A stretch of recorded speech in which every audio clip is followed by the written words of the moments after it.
Və sonra deyir ki, Peyğəmbər sallallahu əleyhi və səlləm və utitu şəfaə, mənə şəfaət verildi. Şəfaət etmək, yəni şəfaət.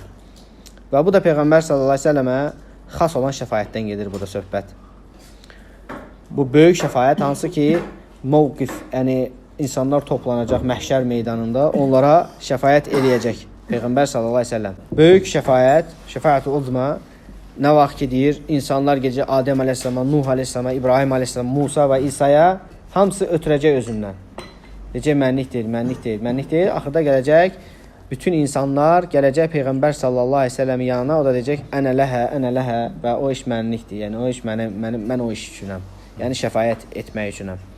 Və beləcə həmin mövqif əhlinə şəfaət eləyəcək və hökm verəcək onlar arasında. Və Allah subhanahu wa ta'ala da onun şəfaətini qəbul eləyəcək. Və bu da məqamul Mahmud mərtəbəsidir. Hansı ki, bütün əvvəlincilər və axırıncılar, əvvəlcə və sonuncu həmən o yer üçün, həmən o məqam üçün təriflər yağdırırlar. Yəni, həmən o yer təriflənən bir yerdir.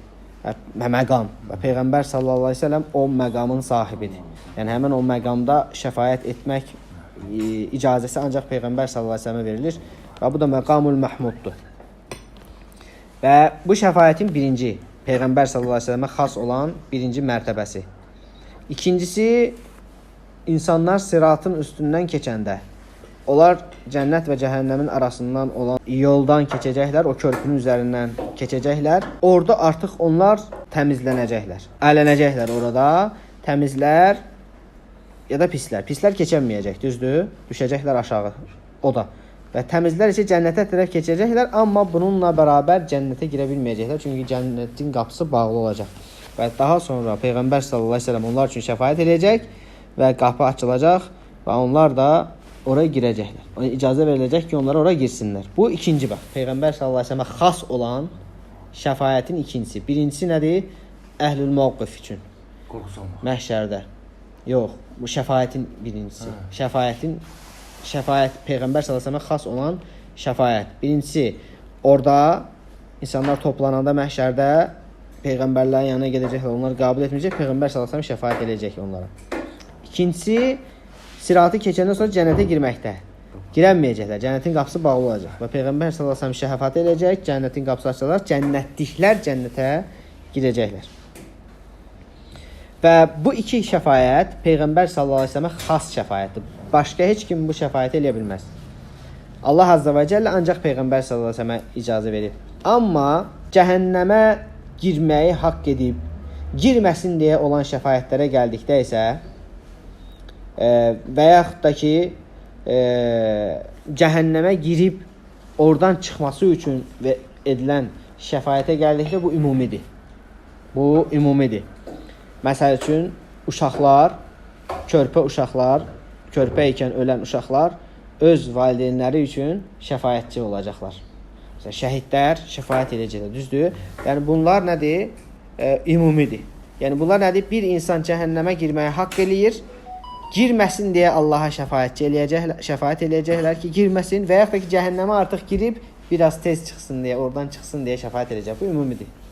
Amma bundan öncəki o iki şəfaətin iki mərtəbəsi Peyğəmbər sallallahu əleyhi və səlləmə xasdır. Beşinci isə nədir? Deyir ki, bütün peyğəmbərlər sadəcə öz qövmlərinə göndəriliblər. Hərəsi öz qövmünə. Mən isə bütün insanlığa göndərilmişəm, bütün insanlara. Bütün peyğəmbərlər sadəcə öz qövmlərinə göndərilmişdir. Məsəl üçün, Muhammed sallallahu əleyhi və səlləm ərəblərdən çıxıb, düzdür? Ərəbdir. Amma bütün əcəmlərin də peyğəmbəridir. Bütün xalqlara peyğəmbər olaraq göndərilib. Hətta cinlərə belə. Bütün insanlar və cinlərə belə peyğəmbər olaraq göndərilib.